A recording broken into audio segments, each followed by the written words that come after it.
Hi, it's Zach from Groovy Entertainment. Today we got another record to play for you. Today, record The Old Testament Part 2 for 1963. So let's get started.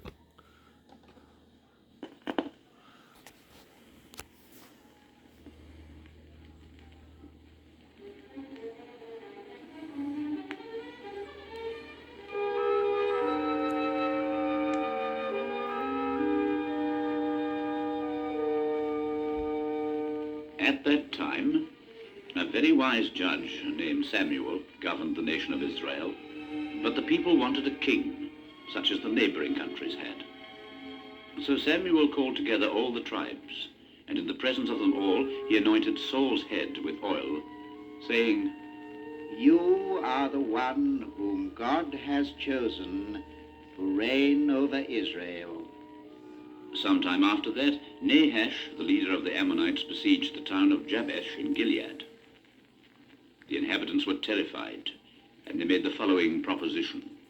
"If you will make a treaty with us, we will be your servants." "I accept, but on one condition. Every one of you will have his right eye cast out, so that there may be perpetual shame on Israel." When Saul heard what Nahash had said, he was filled with anger. He gathered together 330,000 men and engaged the Ammonites in battle, wiping them out completely. On several occasions, the Philistines launched their armies against Israel, but God was with his people, and on each occasion, the enemy was beaten. Saul, however, had twice committed great sins against the Lord, and Samuel warned him. "You have sinned against God by rejecting his word. God is now rejecting you as king." Obeying the word of the Lord, Samuel went to Jerusalem. There he met a young shepherd called David, who used to play a harp as he watched over his sheep. God said to Samuel, "Anoint him, for this is the one I have chosen." And so the grace of God came upon David and was withdrawn from Saul. But Saul was so troubled in his mind that a player of the harp was sent for to calm him.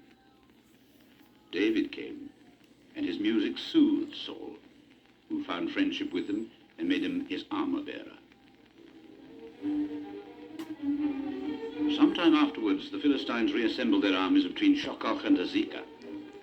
Saul was preparing to engage them in battle when the enemy ranks parted, and a soldier named Goliath came forward. He was a giant of a man, and his armor was terrifyingly heavy. He challenged the Israelites. "Choose one of your men to come and fight with me. If he conquers me, the Philistines will be your slaves. But if I win, you will be our slaves." Saul and his soldiers were filled with fear, for none of them dared face Goliath. But David went forward, armed only with his stick and his sling and a few small pebbles. The giant mocked at him. "Ha ha ha ha ha! Am I a dog that you come out against me with a stick? "You come out against me with a sword, a lance, and a javelin, and I come out against you in the name of the Lord God of Israel. I shall conquer you." Throwing down his stick, David took one of his pebbles, fitted it into his sling, and hurled it against the giant. Goliath was struck in the middle of the forehead, and he crashed to the ground like a mighty tree. Whereupon David ran forward and cut off his head. When Saul died, David reigned over Israel. He was a very great king, always obedient to God's word. He defeated the Philistines in battle, made the Jebusites leave Jerusalem, and brought the Ark of the Covenant into the city. He composed a large number of wonderful psalms, but he tarnished his glory by sending one of his warriors, Uriah, to his death, because he wanted to marry Bathsheba, Uriah's wife. The prophet Nathan, sent by God, came to David and said to him, "Because you have sinned, misfortunes will rain upon you." And it was so. First of all, David lost the son that Bathsheba had given him. Then Absalom, his other son, stirred up a revolt against his father, and David had to flee Jerusalem in the middle of the night. When he had drawn up his troops to face those of his son, he said to them, "Out of respect for me, be gentle with Absalom." The two armies met in the forest of Ephraim.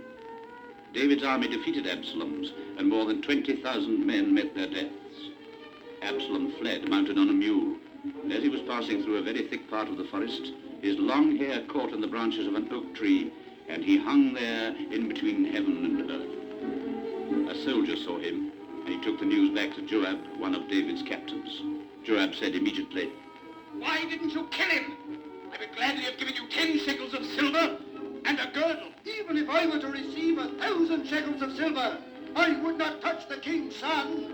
And I advise you not to touch him either. I'm not going to waste my time here listening to you. Going against David's orders, Joab took his javelin and pierced Absalom's heart.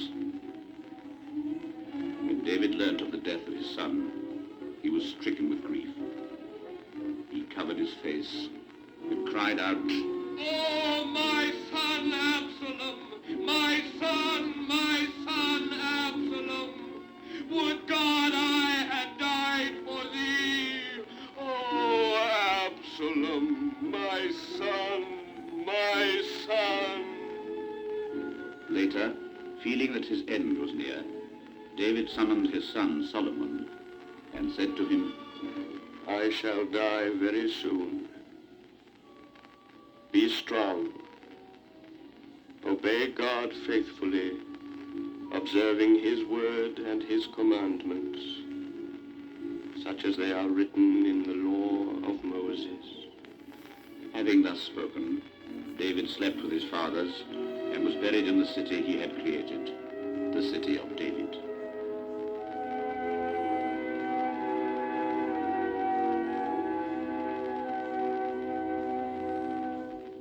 Solomon, the new king, went to Gilson to offer burnt sacrifice to the Lord.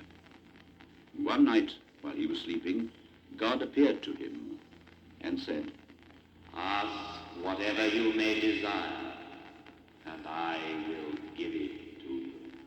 I am but a young man. Give me enough wisdom to be able to distinguish good from evil. I will grant your wish, and if you obey my commandments, you will enjoy a very long life. When he awoke, Solomon realized he had been dreaming, but there was now wisdom in his heart. One day, he had to deliver judgment when two women were involved in a dispute over a child. Your Majesty, I live in the same house as that woman, and each of us has a baby 3 days old. Last night, her baby died. While I was asleep, she took my son and put her dead son in his place. It is my son who is alive. Yours is the dead baby. Which of you is speaking the truth? I am. We shall see. Bring me a sword. When the sword had been brought, Solomon ordered, Cut the living child in two. Give one half to each of the women. No, Your Majesty, I beseech you. Give her the living child, but do not kill him. Give the living child to this woman, for she is his mother. When it became known how Solomon had given judgment in this matter, everyone in Israel realized that divine wisdom had descended upon him. And furthermore, men from distant countries came to ask for his advice. To thank God, Solomon built a wonderful temple at Jerusalem, a temple made of gold, silver, and rare woods.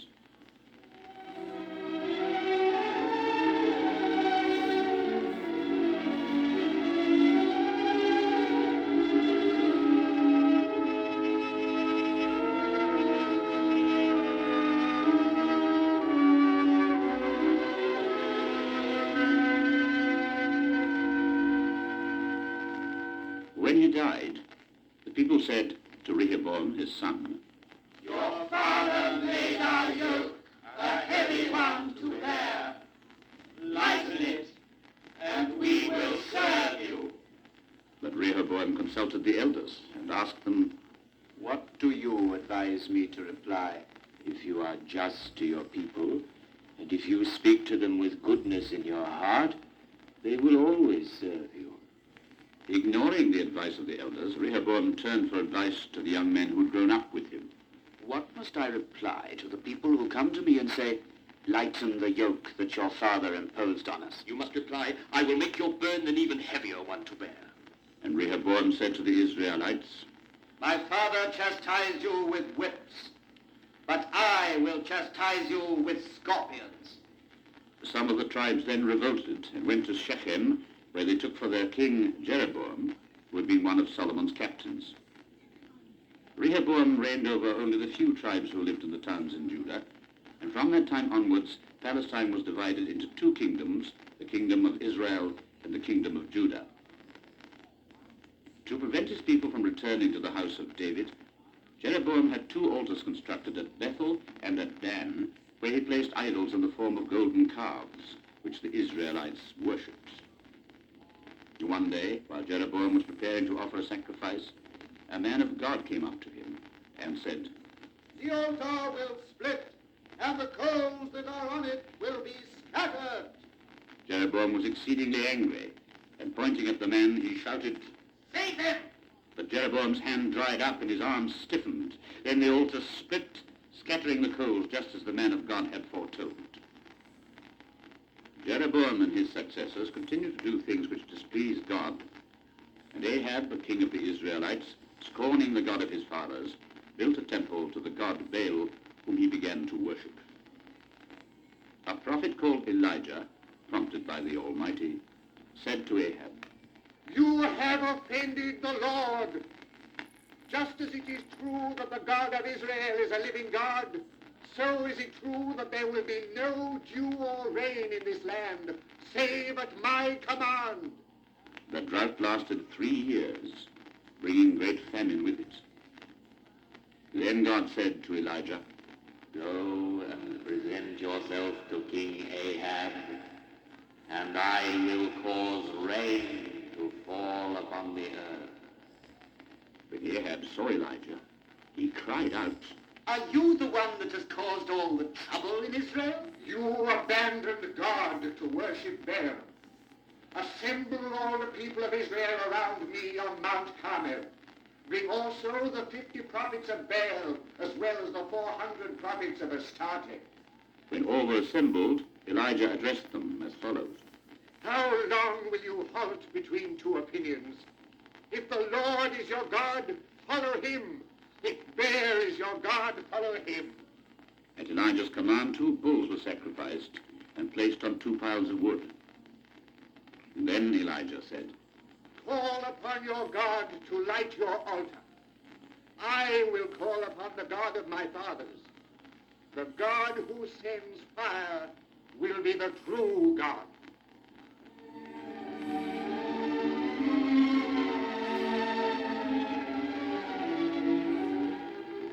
It was in vain that the prophets of Baal begged their God to send fire. Then Elijah spoke to the Lord, and the flames licked his altar. In the face of this miracle, the people cried out, His God is the true God! True God!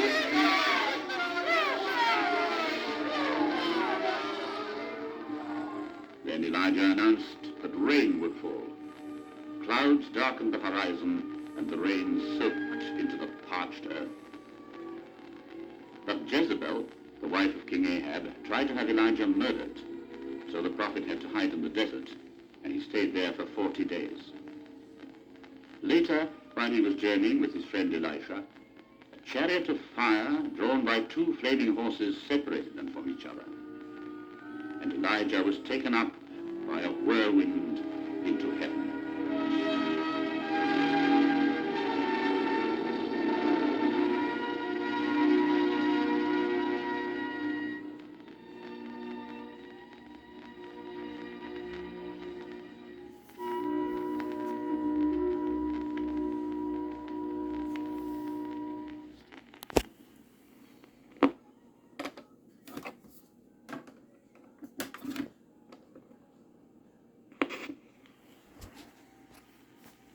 While Jeroboam II was king, God said to Jonah, son of Amittai, Go to Nineveh and preach against its inhabitants, for I know of their wickedness. But Jonah was extremely frightened And ignoring the Lord's command, he boarded a boat which was going to Tarsus.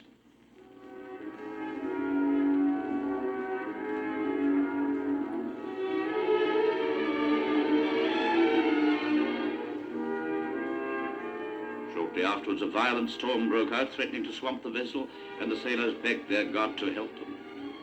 But Jonah was asleep below deck, and when the captain of the boat found him, he woke him and said to him, Why are you asleep? Call upon your God. Perhaps he will protect us, and we will not perish. The sailors cast lots to find out who was responsible for the storm, and it was found that Jonah was the one. So they then said to him, Tell us why this misfortune has come upon us. Where do you come from? What is your people? I am a Hebrew. My God is the one that created the heaven and the earth. Why have you fled far from the place of your God? How can we appease his anger? Throw me into the sea, for it is because of me that this storm has arisen. So to calm the fury of the storm, the sailors cast Jonah into the sea. The waves closed in upon Jonah, and God sent from the depths a whale which swallowed him up.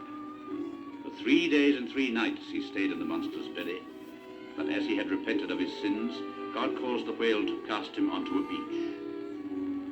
He went straight to Nineveh, and the inhabitants, marveling at his words, gave up their evil ways to return into the way of the Lord.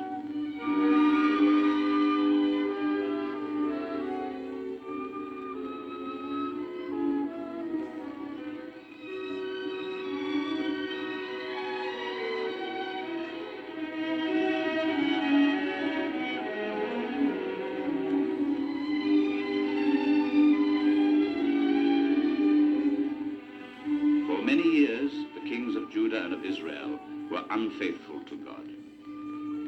And then the Spirit of the Lord visited the prophet Isaiah. And Isaiah said to the people of Israel, Nation of sinners, nation of wicked men, you have abandoned God. You have outraged the guardian of Israel, and you have withdrawn yourselves from him. Where can you be struck after this if you continue your revolt? For the whole head is ill, the heart is wilting. There is nothing healthy from the head to the feet. Your country is a desert. Your towns are consumed by fire, and foreigners eat up your land. God has had enough of your burnt sacrifices. When you stretch up your hands, he hides his face to avoid seeing you. When you multiply your prayers, he does not listen to you. Your hands are full of blood. Wash them. Purify them. Cease to do evil. Uphold the oppressed. Bring help to the orphaned, and defend the widowed. Then come to God. If you obey, you will eat the best produce of your soil. But if you rebel, you will be devoured by the sword. Then the prophet announced the fall of Babylon and foretold the coming of the Messiah.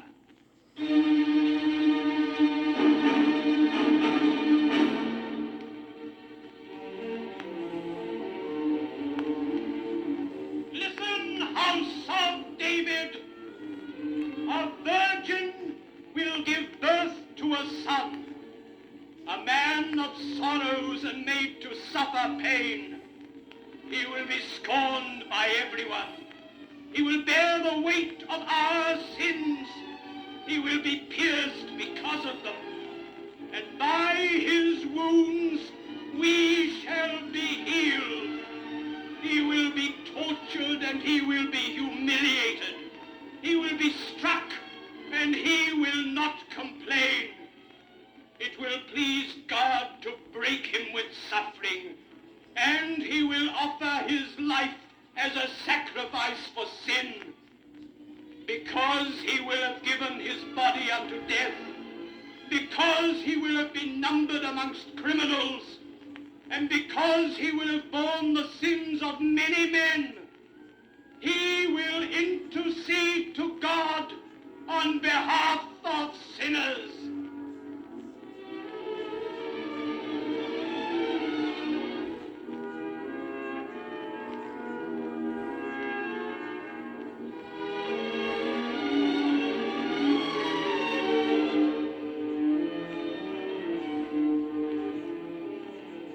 There lived in the reign of Sennacherib a good and pious man named Tobit. He had become poor and had the misfortune to lose his sight. One day he sent his son Tobias to Ratches in Media to the house of a relative, Gabael, who owed him 10 talents of silver. Just as he was setting out on his journey, a very handsome young man came up to Tobias and offered to accompany him. It was the Archangel Raphael, but Tobias didn't know this. One morning, while they were bathing in the Tigris, Tobias was nearly swallowed by an enormous fish. The angel came to his help and said to him, "Empty this fish and keep its heart and its gall. For if the heart is placed on burning coals, it keeps away evil spirits, and the gall can be used to give sight to those whose eyes have been covered by skin." During their journey, they stayed at Ecbatana, at the house of one of Tobias's relatives named Raguel. Raguel had a daughter, Sarah, and Tobias asked for her hand in marriage. Then Raguel made this confession to him. My daughter has already married 7 men, and each of them died on the wedding night, killed by an evil spirit. I do not want you to meet the same fate. But the angel Raphael said to him, "Have no fear to give your daughter to Tobias, for God has chosen her to be his wife. That was why she could not belong to any other man." Tobias married Sarah, and on the wedding night, remembering his companion's words, burnt the heart of the fish, and its smoke kept away the evil spirit.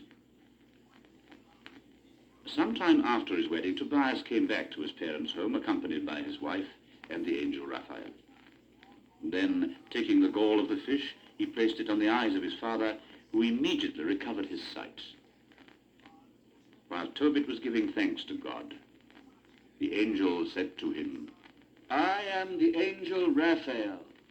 I came to give you your sight back and to deliver Sarah, your son's wife, from the power of the devil. Now it is time for me to go back to him that sent me. But you must bless the Almighty and publish it abroad what things he has done for you."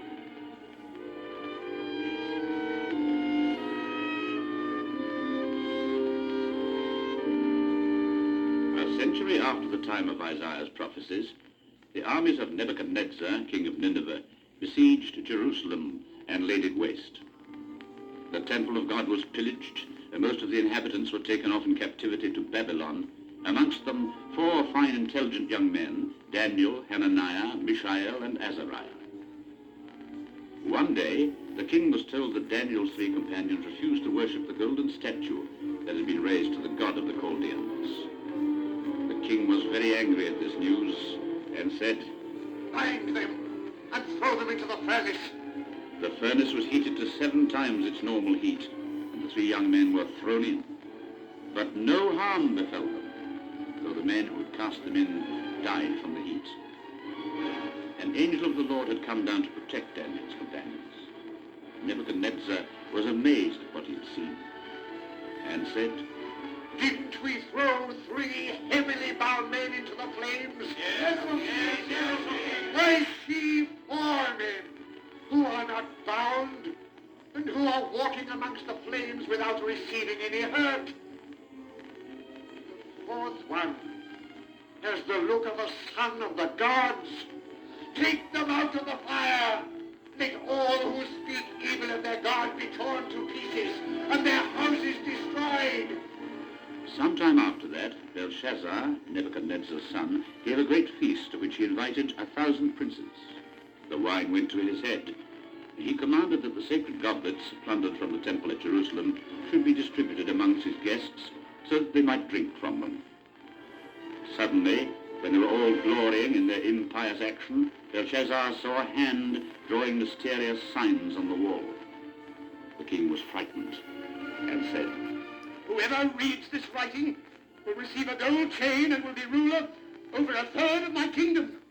Daniel was brought in, and he said, You did not humble your heart, Belshazzar, and you raised yourself up against the Lord by making these people drink out of the vessels that had been consecrated to God. Here are the words and what they mean. Mene, Tekel, Farsin. Mene means numbered. God has numbered your days and marked the end of your reign. Tekel means weighed. You have been weighed on the scale, and you have been found to be too light. Farsin means divided. Your kingdom will be divided and given to the Medes and the Persians. That very same night, the king of the Persians invaded Babylon, killed Belshazzar, and Chaldee was joined to Persia. King Darius set 120 province rulers in the kingdom, and above them he placed 3 ministers, one of whom was Daniel. As he was by far the most intelligent of the 3, the other 2 plotted how they could bring about his downfall. And one day they went to the king and said, May you have long life, King Darius.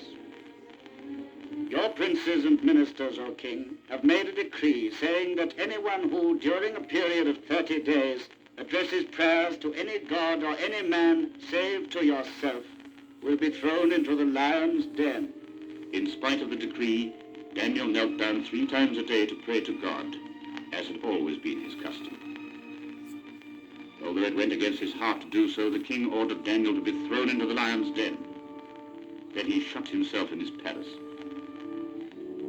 The following morning, he hurried to the lion's den and shouted, Daniel, has the living God that you serve been able to save you from the lions? God has delivered me, O king, for an angel closed the lions' mouths and they did me no harm. Your God is the true God. He must be feared, and people must tremble before him. His kingdom will never be destroyed, and his dominion will have no end. On the king's orders, all those who had spoken ill of Daniel were thrown to the lions, who devoured them. For 300 years, the children of Israel lived in peace, until the day that Antiochus, king of Syria, came into Jerusalem, pillaged the city, and profaned the temple of God by erecting a statue to Jupiter in it. On his orders, the law of Moses was overthrown, and the Israelites were compelled to worship the same gods as the Greeks. But a brave man, Mattathias, rose up against this violence, and his son Jude fought a war against the oppressor. At his death, his brothers, Jonathas and Simon, re-established the ancient glory of the people of God. And the Israelites lived in the hope of the coming of the Messiah, which had been promised to them by the prophets.